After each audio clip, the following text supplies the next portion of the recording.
Selamun aleyküm. 23 Aralık'ta dünyada ve Türkiye'de neler yaşandı?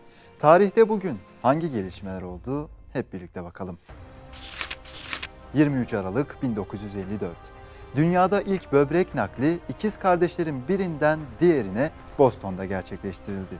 Bu aynı zamanda dünyanın ilk organ nakliydi.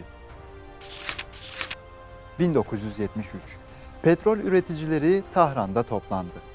Toplantıda petrol fiyatlarını %130 oranında arttırma ve Amerika ile Hollanda'ya petrol sevkiyatını bir süre için durdurma kararı aldı. 1990. Yugoslavya'nın 3 cumhuriyetinden biri olan Slovenya'da referandum yapıldı. Halk bağımsızlık kararı aldı. 2002. İran'ın Ardestan kenti yakınlarında Trabzon aktarmalı Ukrayna uçağı düştü. Uçaktaki Ukraynalı ve Rus 46 bilim adamı öldü. Düşen uçağın İran'a giden bilim adamlarını taşıyor olması gözleri sabotaj ihtimaline çevirdi.